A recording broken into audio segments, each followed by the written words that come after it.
hello, on se retrouve aujourd'hui pour la deuxième partie de mon bilan sur mes sagas. Et aujourd'hui on va se concentrer sur mes sagas en cours et il y en a un sacré paquet.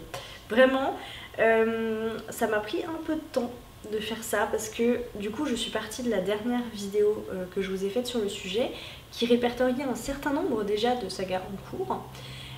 J'ai regardé donc celles sur lesquelles j'avais avancé etc pour vous faire la première vidéo et il y en a que j'ai avancé mais sur lesquelles je suis ni à jour et ni terminée en fait.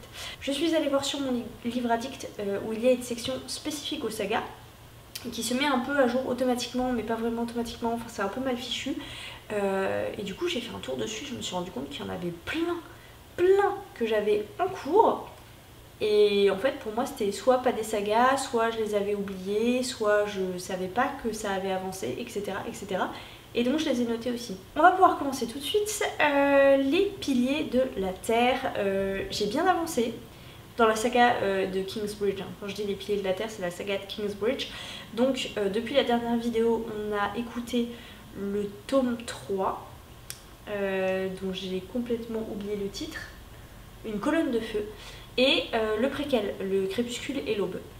Et donc il reste le tome 4 à écouter, c'est à la période napoléonienne, donc ça va être intéressant, sans aucun doute.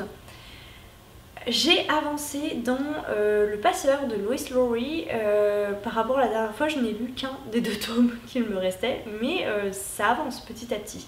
La cité de Letton, j'ai lu le tome 2. Et là, il me reste le tome 3 que j'ai dans ma palle juste derrière et j'ai très hâte de le lire, mais en même temps pas hâte parce que j'ai pas envie de le finir. Dans les choses que j'ai pas avancées, il y a la croisade éternelle, mais j'espère le continuer cette année, là cet automne pendant mes vacances. Voilà, parce que le tome 1 m'avait vraiment bien plu. L'Auterflamme, c'est une saga de BD, je n'ai lu que le 1, j'avais découvert la dessinatrice, autrice aux Imaginales, pas du tout, au Livre sur la place, pardon, et j'avais pris juste son tome 1 parce que franchement les couleurs, les dessins, ça m'attirait énormément. Résultat des courses, c'est une saga de BD jeunesse que j'aime vraiment beaucoup. Quand je l'avais vue, il me semble qu'elle avait écrit du coup le tome 1, 2, 3, et elle me disait que le tome 4 ça allait mettre du temps. Alors est-ce que le tome 4 est sorti ou pas? Je ne sais pas. Mais c'est une saga que je compte avancer, terminer et que j'espère un jour faire lire à ma progéniture. Les voleurs de fumée, j'ai avancé puisque j'ai enfin lu le tome 2. Il me reste donc à terminer cette trilogie.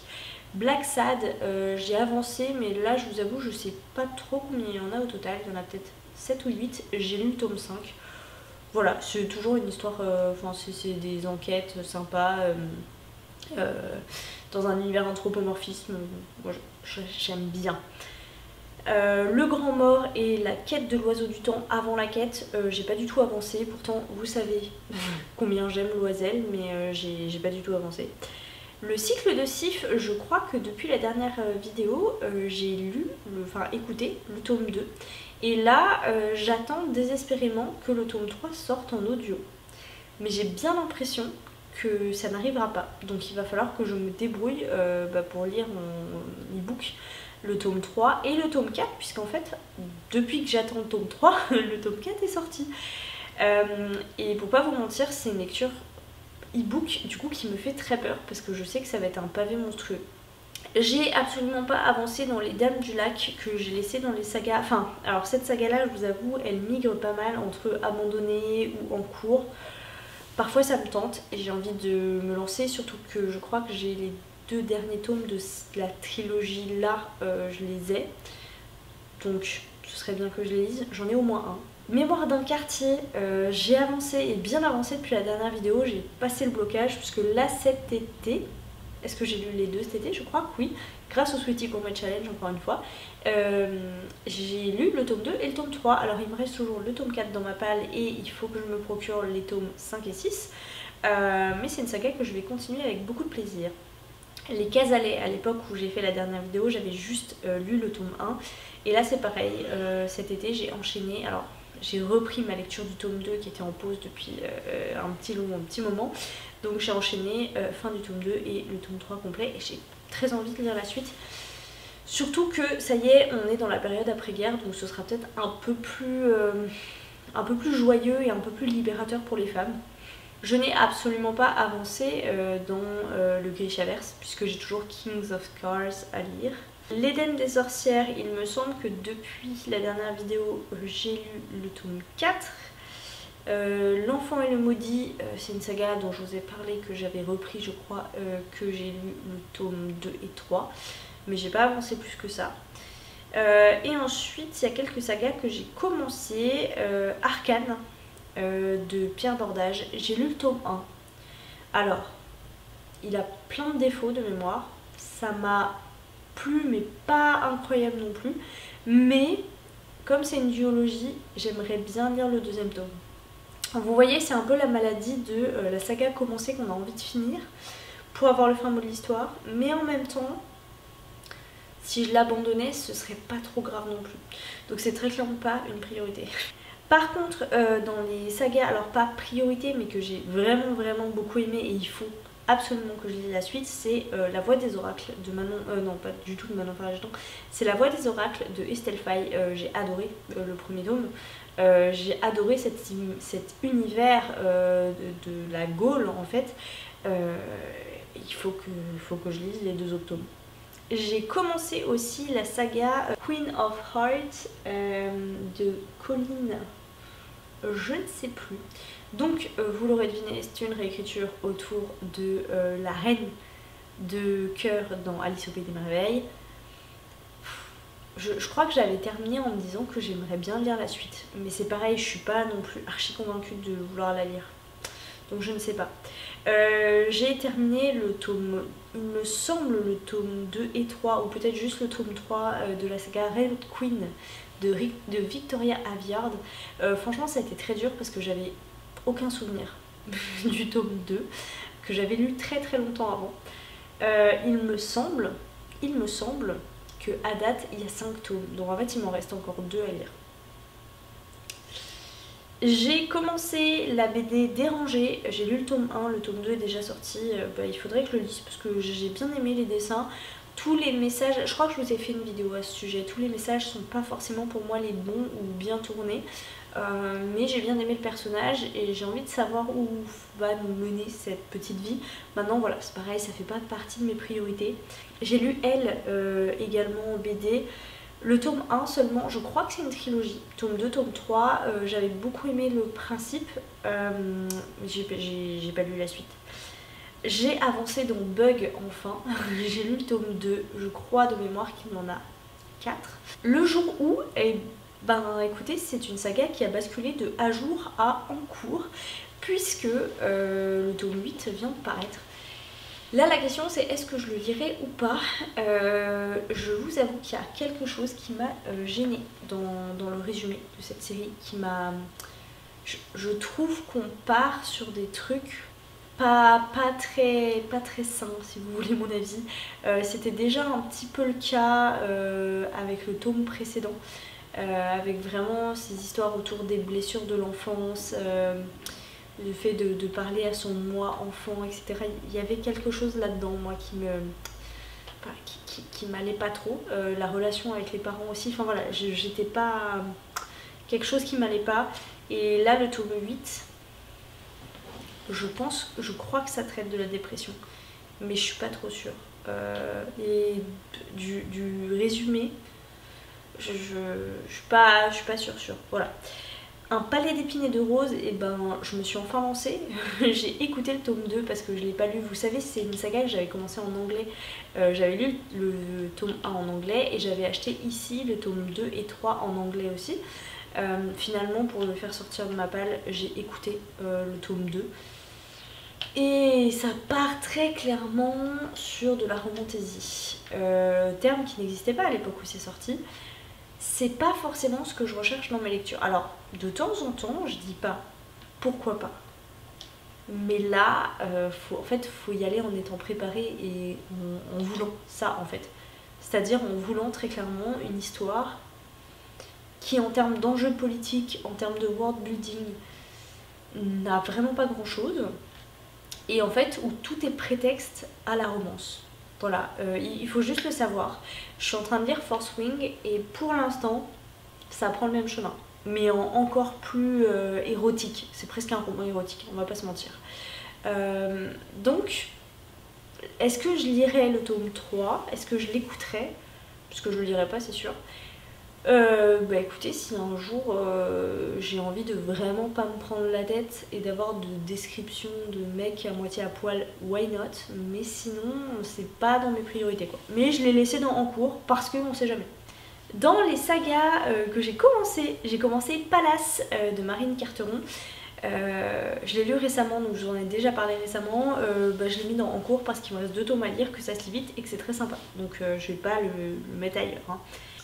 On va passer à la deuxième partie, c'est-à-dire des sagas que j'avais un peu zappées, un peu rangées de côté, et que Livre Addict m'a remis en mémoire.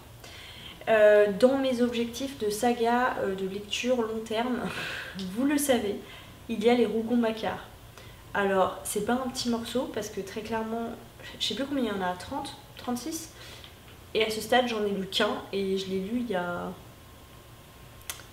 y a bientôt 10 ans, je pense. Donc voilà, je pars de très très très loin, mais je la note parce que à chaque fois que ça me revient en tête, je me dis mais oui, mais il faut que je lise les Rougon-Macquart.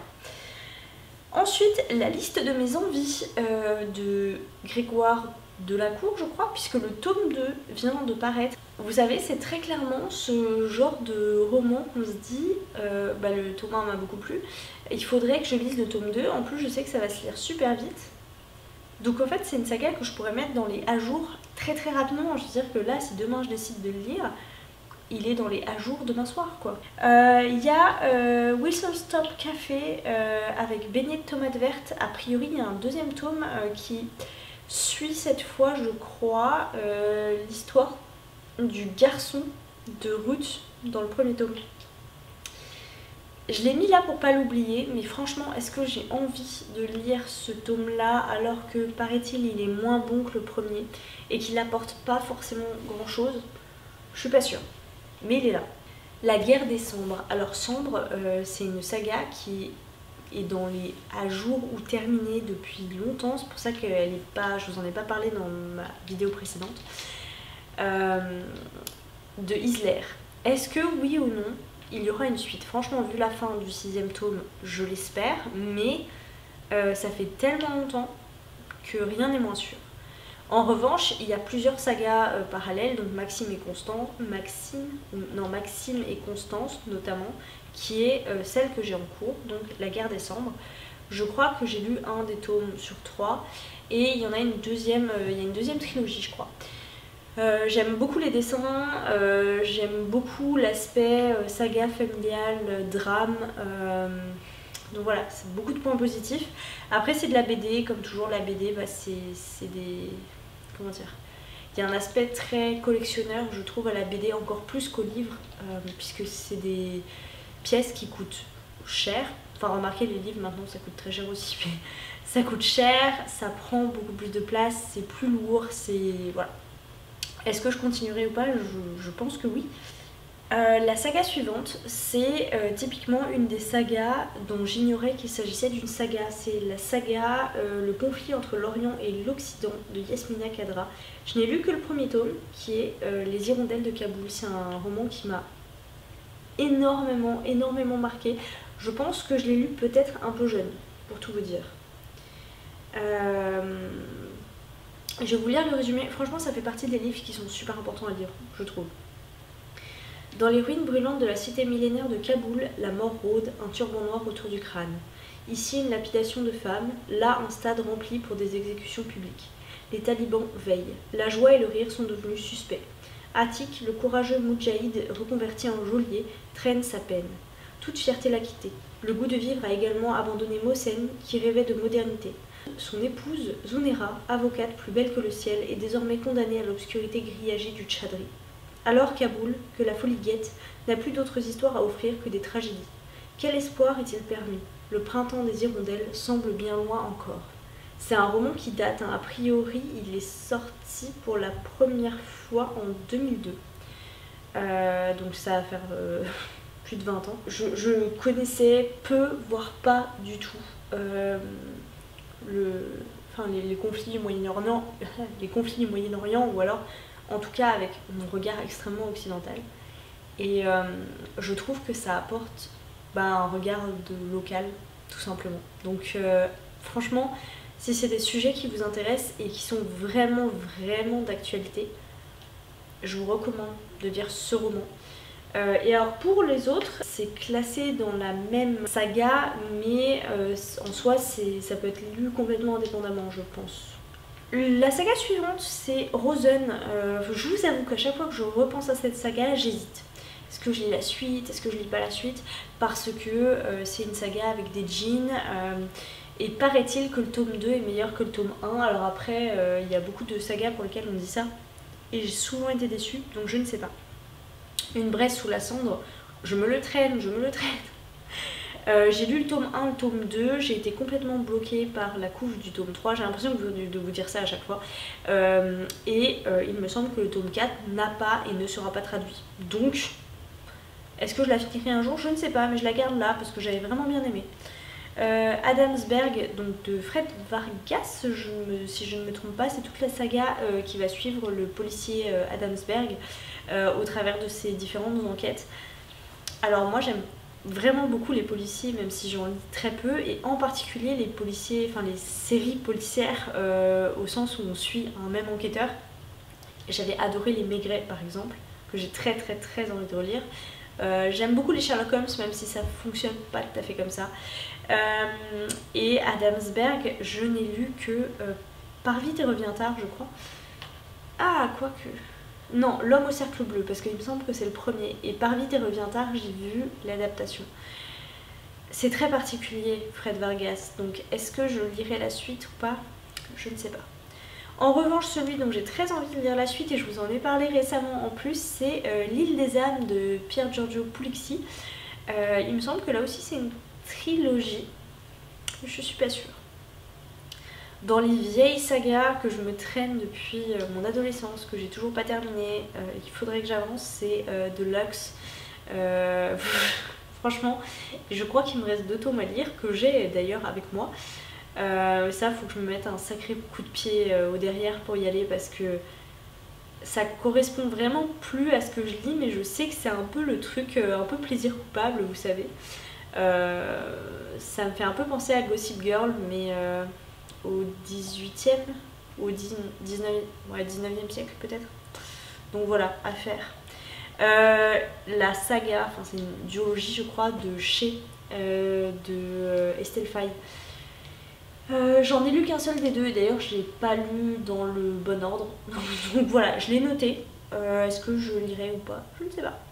Little Brother, alors ça, c'est un des premiers romans dystopiques que j'ai lu. Il me semble que c'est très inspiré de 1984, mais comme j'ai jamais terminé 1984, je ne peux pas vous en dire plus. Mais j'avais adoré, ça m'a vraiment laissé un très bon souvenir, et en fait je ne savais pas, mais il y a, il me semble, au moins un 2e tome, si ce n'est un 3e. Du coup il faut que je me penche sur le sujet, mais c'est vrai que là ça va commencer à faire un sacré paquet d'années. Le dernier magicien, le tome 3 ne sera jamais traduit, c'est une certitude. Alors est-ce que je lirai le tome 3 en anglais histoire de terminer la saga, malgré la... j'étais un peu déçue par le tome 2. Je me tâte encore. En fait, toutes celles qui sont là, c'est vraiment celles pour lesquelles je me tâte. Ensuite, The Chronicles of Alice de Christina Henry. Il y avait Beware the Clothes That Catch Alice et The Red Queen. Alors, pas le titre complet du coup, mais je me souviens plus du titre complet. Est-ce que j'ai lu ne serait-ce que le 2e? Je suis même pas sûre. J'avais beaucoup aimé le premier, sachant que c'est une réécriture horrifique autour de Alice au Pays des Merveilles. Encore une fois, c'est quand même le 3e qu'il y a dans cette vidéo, je crois. Vous savez que j'adore ça. Il faut que je lise le 2e, et il y a un 3e qui est paru. Donc il faut vraiment que j'avance. Et enfin, la dernière, mais pas des moindres, puisque j'espérais le terminer cette année, c'est Les Enfants du Désastre. Donc c'est Au revoir là-haut. Le 2e tome dont j'ai complètement oublié le titre, La folie du siècle, peut-être, quelque chose comme ça. Et le troisième c'est Miroir de nos peines, que je devais lire pour le Sweetie Combat Challenge et que je n'ai pas lu. Mais c'est pareil, ça fait partie des sagas que j'ai envie de terminer. Et alors, il y en a une du coup qui est à mi-chemin entre en cours et terminé. C'est Calam, puisque... est-ce que je l'ai dit tout à l'heure? Je ne crois pas. J'ai pas encore terminé le tome 2, mais je l'ai commencé, mais pas encore terminé. Je dois être à 20-25%, quelque chose comme ça. Donc il sera bientôt terminé, ou abandonné, je sais pas trop encore. Et en fait, comme à chaque fois que je vous fais cette vidéo, ça me donne vraiment envie, si vous voulez, de sélectionner une dizaine de sagas dans cette liste de sagas en cours et d'en faire, vous savez, l'objectif prioritaire. Voilà, quelles sont les sagas que j'ai envie de terminer pour l'année prochaine. Et je pense que je vais le faire. Et puis du coup on se fera un bilan. Alors je vais pas vous le faire là en direct et je pense pas que je vous ferai une vidéo dessus. En revanche ça apparaîtra peut-être dans mes objectifs lecture de l'année 2025. Voilà, j'ai terminé cette vidéo. Merci beaucoup de l'avoir suivie. C'est peut-être un peu... comment dire, c'est peut-être un peu long, si vous voulez, de tout mettre comme ça à la suite, un peu rébarbatif, mais ça me permet, moi, d'avoir une bonne base. Et puis vous aussi d'intervenir hein, sur certaines dont on a parlé, s'il y en a qui valent vraiment pas le coup et qu'il vaut mieux que j'abandonne tout de suite, s'il y en a où il faut que j'insiste et que je mette en priorité. N'hésitez pas à me le dire dans les commentaires, ça m'intéresse vraiment, puis ça me fera sûrement gagner du temps. J'espère que cette vidéo vous a plu et l'appartient aussi. N'hésitez pas à venir dans les commentaires, vraiment. C'est pour ça que je fais ce type de vidéo là en particulier, c'est vraiment pour discuter avec vous. Et puis en attendant une prochaine vidéo, je vous souhaite à toutes et à tous de très très belles lectures.